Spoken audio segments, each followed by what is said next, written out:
Shalom and welcome to Untitled Talk. This is Yitzhak Rubin speaking to you from just east of Jerusalem. Today is the second day of the month of Sivan, 5782. It's May 31st, 2022. And today is 46 days, which are 6 weeks and 4 days of the Omer. Netzach b'malchut is the Sephardic combination today. 46 days means we're coming very, very close to Shavuot, because Shavuot is on the 50th day after the completion of the 49 days of the counting of the Omer, and that will actually be this Motzei Shabbat, this Saturday evening. At the conclusion of Shabbat, we go directly into Shavuot, the holiday known as the holiday commemorates the receiving of the Torah at Mount Sinai, but also in temple times it was the holiday that inaugurated the bringing of the first fruits to the temple. And we'll talk a little bit about what those two themes have in common. Why was the day that is the anniversary of receiving Torah, why is that the day that we bring first fruits to the Holy Temple? This coming Shabbat, which of course, as I just said, is right before Shavuot, we read Parashat here in Israel, read Parashat Nasso, which is the second Parashat of the book of Numbers. Begins the book of Numbers, chapter 4, verse 21, concludes chapter 7, verse 89. I say here in Israel because, of course, we're still 1 week ahead in our Torah reading, 1 week ahead of the diaspora, who lost a week when way back at Passover time, and they haven't seen fit yet to catch up, even though there were opportunities. There are certain Torah readings which are meant to be double parsha, we call it, if there's a need for it, where two Torah readings are combined, and there are set ones throughout the year, and we've already had a few since Passover, but I guess they'll be catching up after Shavuot. Next opportunity, I hope. Then we'll be on the same page, figuratively and literally, in our Torah reading. So this week, leading into today, this is in the evening time, which is why it's the second of Sivan. But today was Rosh Chodesh Sivan, the first day of this new month of Sivan, and Rosh Chodesh is always a wonderful event when we celebrate the new moon and the advent of the new month. And of course, Sivan is known for the 6th of Sivan, which is, like I've been saying, the day that we received Torah at Mount Sinai. Because we were all there. They say there are 600 souls in Israel, and all those souls were present, because the population was 600,000. All those souls were present at Mount Sinai, and that we all have a root in those souls. So we all received Torah at Mount Sinai. We not only receive it as part of a Masor, as part of a tradition from generation to generation, but we were there. We actually were there. Our souls were there, and we witnessed it all, and we heard God's voice directly, the first words of the 10 Commandments, and we received them like everyone else before us who preceded us, and everyone else who will follow us. Today is Tuesday. Sunday was Yom Yerushalayim, Jerusalem Day in Israel, in Jerusalem, around the world, in which we commemorated the liberation of the Temple Mount and the liberation and reunification of Jerusalem. During the 1967 Six-Day War, it actually happened on June 10th in the Gregorian calendar, but in the Hebrew calendar, it's the 28th of Iyar, and that's the day we celebrated it here. And if you've been following on the news or been following on our Facebook page, we had so many videos and pictures. It was an amazing, amazing Yom Yerushalayim. If you recall, a year ago on Jerusalem Day, the Hamas began firing missiles into Jerusalem. I was there. I was in Jerusalem on that day, and all of a sudden there's a siren and there's missiles coming in. And began a short war in which thousands of missiles fell on Israel. People were killed. Of course, Israel counterattacked, and many people were killed in Gaza.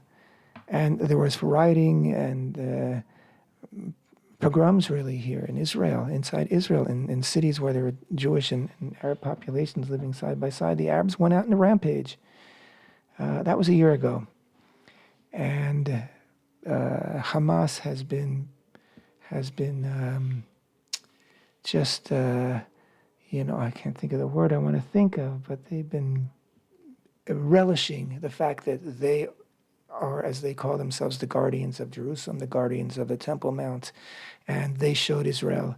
And so they were threatening Israel this year that if you do this march with the flags, or if you go on the Temple Mount, let Jews in the Temple Mount, or if you let Itamar Ben-Gvir, an Israeli politician who seems to be a red flag for not only Hamas and other terrorist organizations, but also for the left here in Israel.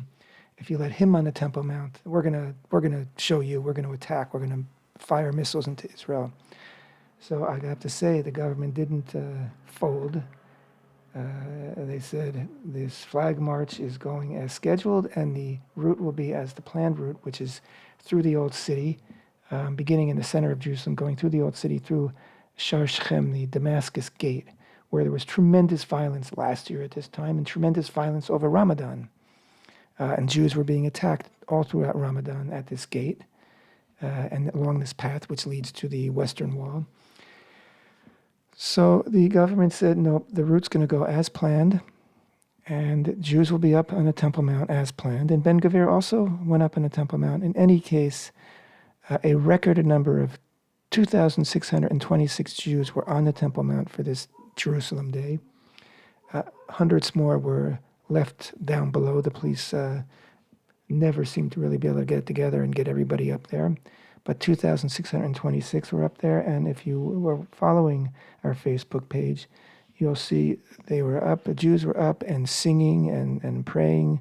They sang the Hallel songs of prayers of praise and thanksgiving, which we sing on Jerusalem Day, and bowing down, prostrating themselves without any interference by the police, singing Hatikva, the national anthem of Israel, singing all sorts of songs and hoisting many Israeli flags, all these things which at a normal day, any day of the year, the police illegally stop and arrest you for doing. But I guess the police were given orders to let the Jews do what they needed to do. In the meantime, there were a number of Arabs rioting on the Mount. And again, you'll see, posted some videos of that as well, including one of these, masked rioters, stone throwers, a short video of him urinating. He's on one of the roofs of the Al-Aqsa Mosque, and he has to relieve himself, and he urinates on the mosque. So why do we post that? Not to be crude, but to show you that the people that are violently rioting on the Temple Mount, the Muslims, who are they representing? Of course, they're centered by Hamas and other groups, and they claim to be the defendants of the sanctity of Al-Aqsa, but they're disgusting. They trash. We've said this so many times and shown so many pictures and videos. They trash the mosque. In fact, again, there's another video we haven't put up. Maybe we'll put up. Again, throwing their incendiary devices outside of smashed windows in the mosque. But the police had a much better control today than they've had throughout the month of Ramadan, and those riots were subdued quite quickly. And the Jews were up in the Temple Mount. It was fantastic, and 70,000, that's the number I've seen reported, and it might have been more, Jews participated in the flag parade, where the flag parade is simply a parade with many Israeli flags and singing. And again, we posted a beautiful selection of video clips on our Facebook page today. And they went through Shar Shechem, the Damascus Gate, through the Muslim quarter of the old city and to the Western Wall.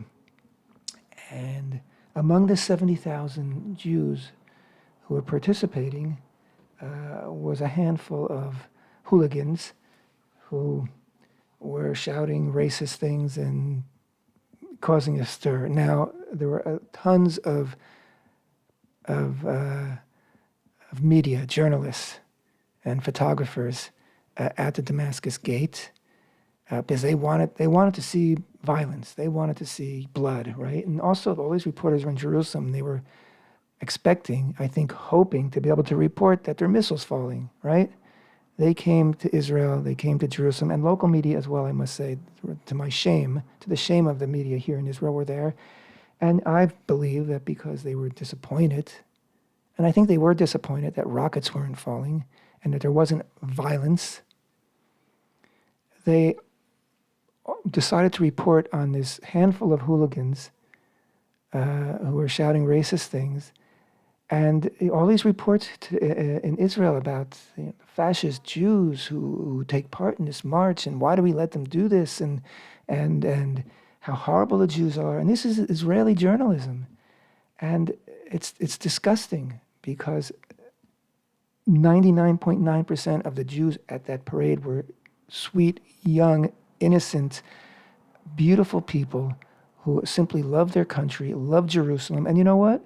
After the Ramadan month of 21 murders of Jews by terrorists, and after horrible violence being perpetrated by Arabs against Jews this past spring, and horrible threats and horrible things that the Arabs are saying and the Muslims are saying, the Palestinians, the Jews wanted to express themselves. They wanted to show Jerusalem how much we love Jerusalem. They wanted to show the world how much we love Jerusalem.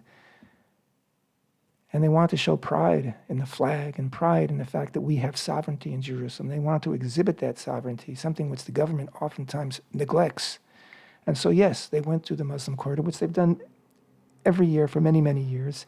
And yes, there was some confrontation. And yes, there were some bad things said. But it was a beautiful expression of the Jewish people's love for Jerusalem and thank and gratitude to HaShem. And so it's disgusting that the press, again, the press always looks for the ugly.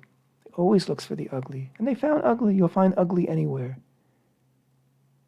You know, the same press who will tell you that the riots in America in the year 2020 weren't violent are telling everybody in the world now that how horrible this march was, when it really was a beautiful march.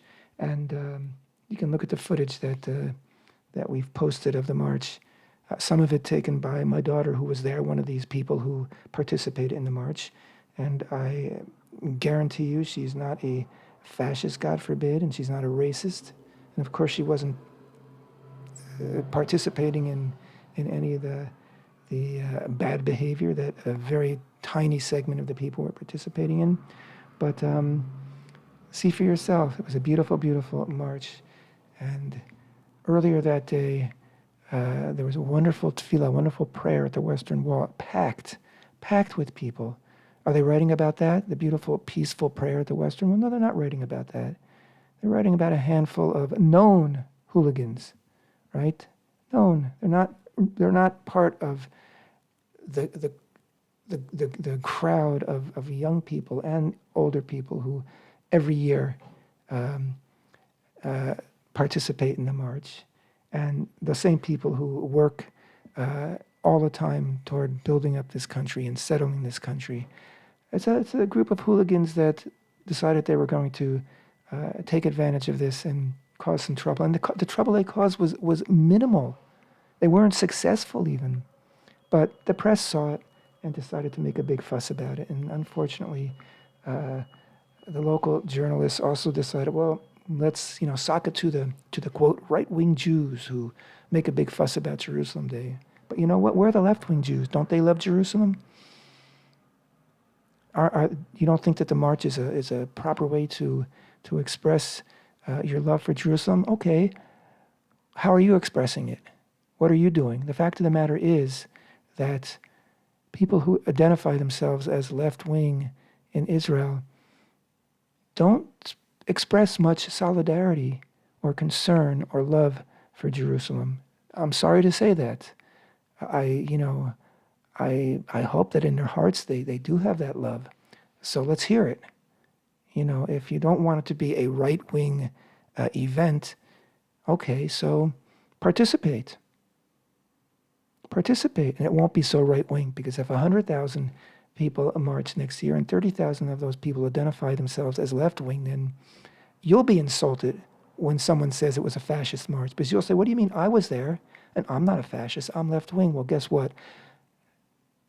This was not a march of fascists. This was a march of sincere, dedicated people, good people, people with morals, people with ethics, and people who are patriots, and people who believe in the land of Israel, in the state of Israel, in the Torah of Israel, and in the city, holy city of Jerusalem. So I'm telling you, despite what you might read elsewhere, it was a wonderful day. And guess what? Because Israel showed its strength in numbers and spirit and song and prayer and flag waving, because Israel stood up, and the people stood up en masse, in large numbers, the Hamas threats proved to be as empty as we expected them to be. And now they're under fire. Now they're under a lot of pressure, under a lot of heat from their fellow Palestinians. Oh, you said you were going to defend us. You said you were going to attack Israel. And what's their excuse? Well, we decided ahead of time that we weren't going to. But guess what? We got Israel all, they had to spend all that energy in defense to prevent us from doing it. And they wasted all that time because we weren't planning to do it anyway. That's a very pathetic schoolyard type excuse. So when Israel stands up, when the people of Israel stands up, and I will say this government of Israel, which I have no affection for at all, made a few right decisions, to my surprise, and that was not to back down, not to show weakness, not to buckle. And when Israel stands up and says, we're here, we're going to stay here, we know why we're here, we're proud that we're here, and we're going to show it, then our enemies climb back into their holes. They feed off our weakness. When we're weak, they're strong. When we're strong, they evaporate. So this was Jerusalem Day, and again, going to the Temple Mount, the numbers are phenomenal, and changes are happening on the Temple Mount, despite the efforts of the government to deny it and prevent it. Just a week ago, we had the whole scenario where a Jew was arrested for saying the Shema, Hear, O Israel, HaShem is our God, HaShem is one, on the Temple Mount. And he went before a judge, and the judge said there's absolutely nothing illegal about saying the Shema in Israel, and threw it out. And the government immediately appealed, because how can that be? How can we tolerate freedom of religion for Jews on the Temple Mount? And so they found a judge who said, yeah, it's illegal. So the government got what they wanted, so the police can continue to harass Jews who are praying on the Temple Mount if they want. Lately, in certain times, certain places, Jews have tremendous freedom, but it's only certain times in certain places. We want freedom all the time, everywhere in the Temple Mount, to be able to pray. And guess what? Jews were on the Temple Mount, 2,626, and they sang and they prayed out loud, and they waved flags, and Itamar Ben-Gvir, this right-wing Knesset member who the Palestinians despise, was up there, and the sky didn't fall, and World War III didn't occur, and the entire Muslim world didn't rise up in anger, and there was actually very little protest from the Muslim world, and very little attention paid to it, as it should have been, because Jews on the Temple Mount praying and singing and expressing their love for God and their love for their country, as wonderful and extraordinary as it is, shouldn't be extraordinary at all. It should be a wonderful thing that happens every day, without any problem, any interference, and we're getting there, slowly getting there. I'm going to talk just a few minutes about the Parashat Nasso, and then a little more about Shavuot. And the Parashat Nasso begins, as I said before, chapter 4 of the book of Numbers, verse 21. Read the first few lines in Hebrew, then English. Vayedaber HaShem el Moshe lemor, Nasso et rosh bnei Gershon gam hem levet avotam lemishpachotam. Miken 30 shana umala ad miben 30 shana umala ad ben 50 shana tifkodotam kol haba litzvot sava la'avod avoda bo'el moed. Zot avodat mishpachot Gershoni la'avod ulamasa. Hashem spoke to Moshe, saying, take a census of the sons of Gershon. These are from the tribe of Levi, as well according to their father's household, according to their families. From 30 years of age and up until 50 years of age shall you count them, everyone who comes to join the legion to perform work in the tent of meeting. This is the work of the Gershonite families, to work and to carry. They shall carry the curtains of the tabernacle and the tent of meeting, its cover and its tachash cover that is over it from above, and the screen of the entrance of the tent of meeting, the lace hangings of the courtyard and the screen of the entrance of the gate of the courtyard that were around the tabernacle and the altar, their ropes and all the utensils of their service and everything that is made for them, and they shall serve. Okay, you'll recall we began discussing this in last week's Parashat, the Bamidbar, that when the census first took place of the 12 tribes of Israel, and then a census took place of the tribe of Levi and the families of Levi and their tasks in tending to the tabernacle, the Mishkan, in tending to it also when it's to be disassembled for travel and when it's to be reassembled for travel for resting again.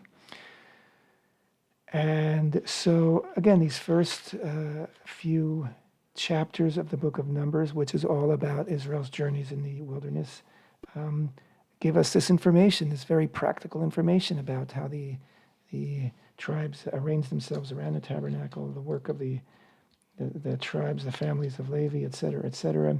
And then it takes a little pause in Nasso, and it talks about the sota, the case of the woman who is suspected by her husband of having been in an intimate situation with someone else, with another man, and they go to the temple for the very, very unusual ceremony of the bitter waters of the sota. I'm not going to go into detail about it now. We posted something about it in our Facebook page yesterday, and you can learn more about it and see some pictures there depicting the ceremony. And this actually ceremony was phased out toward the end of the Second Temple period. But it's very fascinating, the psychology of it, I think, and how the tabernacle/temple is used to work out this impasse in this marriage, in this couple's relationship, and to get to the bottom of it and to take it from there. And right after the discussion of the sota in the book of Numbers is a discussion of the Nazir, the Nazarite. Just looking quickly at chapter 6, verse 21, this is the law of the Nazarite, who shall pledge his offering to Hashem for his abstinence, aside from which he can afford, according to the vow that he shall pledge, so he should do in addition to the law of his abstinence. Again, we posted today a couple of posts about the Nazir. And the Nazir was someone who decided to take upon himself extra measures, not beyond the commandments that we're all expected to perform. They take on some extra limitations. It's usually, I think, a 30-day period of the Nazarut, but which they will not drink wine or eat grapes, any grape product, not cut their hair, not come in contact with a corpse. And then at the end of that, they purify themselves, bring certain offerings, and it's sort of an extra credit project. If you feel that you need to do more for whatever reasoning, he doesn't discuss the reasoning, just discusses what it entails if you take upon yourself this vow of the Nazarite. And it was not something that was particularly encouraged, because we are given responsibilities in the Torah that we all need to perform, and we're not required to take on extra. But if a person, for whatever their reason, wants to, this is a way to do it. I guess if, certain situations, a person feels they need to do it. There's a famous case of Queen Helena, who was actually a convert to Judaism during the Second Temple period, and she vowed, and that she became a Nazarite for 7 years while her son was, I believe, off at war. And she said if he comes back Nazarite till he came back safely, which he did, and she fulfilled her vow. So here's a prescription for what you can do if you feel the need to do more than what is normally expected of us. And then immediately after the description of the Nazarites in Nasso, in this week's Parsha, is verse 22 of chapter 7. Hashem spoke to Moshe, saying, speak to Aaron and his sons, saying, so shall you bless the children of Israel, saying to them, may Hashem bless you and safeguard you. May Hashem illuminate his countenance for you and be gracious to you. May Hashem lift his countenance to you and establish peace for you. Let them place my name upon the children of Israel, and I shall bless them. So this, of course, is the priestly blessing, Birkat Koanim, which is said was said every day in the Holy Temple by the Koanim. It's said every day here in Israel in the morning tefillah, in the morning service by Kohanim, who are part of the congregation. And it's the beautiful blessing, which we've read about before. It was mentioned at the very end of the book of Exodus, and again in the book of Leviticus, discussing the inauguration of the tabernacle. This is the first time where that blessing is actually written out. We've mentioned before, at least 2 times, that Aaron blessed the congregation. But here it's spelled out, Yerevecha Hashem Yishmerecha Hashem Panav Elecha V'Chunecha Yisa Hashem Panav Elecha V'Yasem Lecha Shalom. That's how we say it in Hebrew. And it's a beautiful, beautiful prayer. And not only do the Kohanim here in Israel say it every day, and in the diaspora, Kohanim only say it on holidays, but every Friday evening, and I think this is universal around the world among Jews, a father blesses his children with this priestly blessing.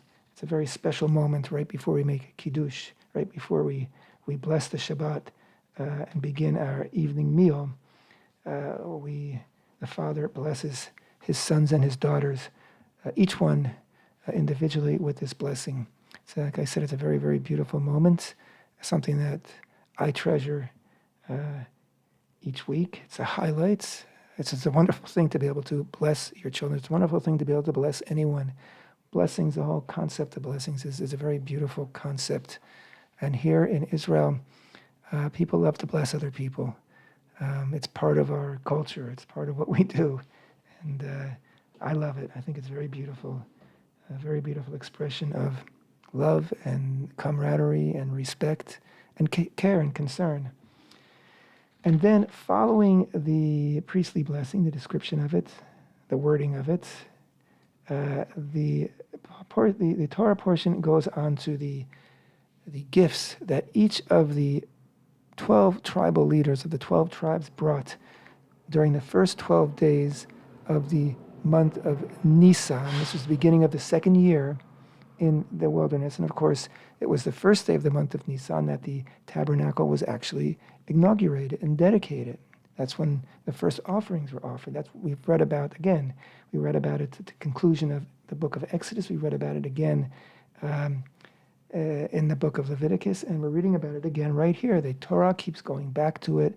It's such a moment in the history of creation, and it's really the beginning of the conclusion of creation, because now God can enter into his creation and fill his creation with his presence, which is the intent of creation.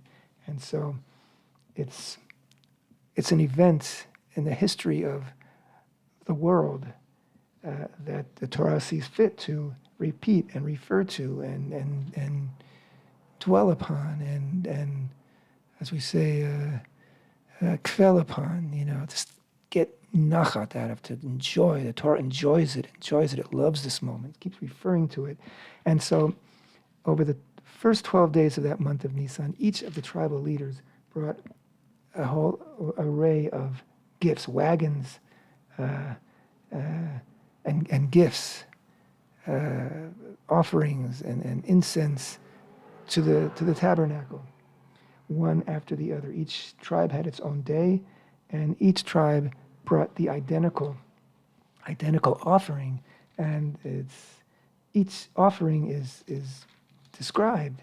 Each of the 12 offerings are described in the conclusion of Nasso, this week's parsha, and so it's a very detailed description. It's a paragraph, and so there are 12 paragraphs, one after the other, which is almost identical. The only thing that changes is the name of the leader and the name of the tribe. So the Torah, which we know is so parsimonious in its wording, it doesn't waste words. Every word that it uses, there's a reason for it, and it goes out of its way to repeat itself 12 times, and that is to show, I believe, that how special these offerings were, and the fact that they were each the same shows a certain solidarity and equality, but also they were not the same because they each came from a different person. And even if we bring the same thing, if it's coming from me or it's coming from you, there's a difference there. And that has to be noted. We're individuals, and the Torah goes out of its way to make note of that fact that each of these 12 tribal leaders representing their tribes were individuals, and each one needs to be counted. And that's how the Parashat Nasso concludes. Let's talk. We have only a few minutes left, really only a few minutes to talk about Shavuot, and we'll be talking about it more or writing about it and posting about it, of course, throughout the rest of the week. Shavuot, I said before, it's the day that we receive Torah. It's also the day of the bringing of the first fruits.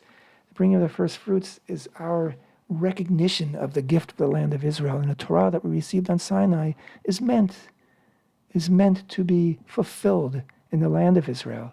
There are so many commandments, hundreds of the 600 commandments, well over a third, can only be fulfilled in the land of Israel.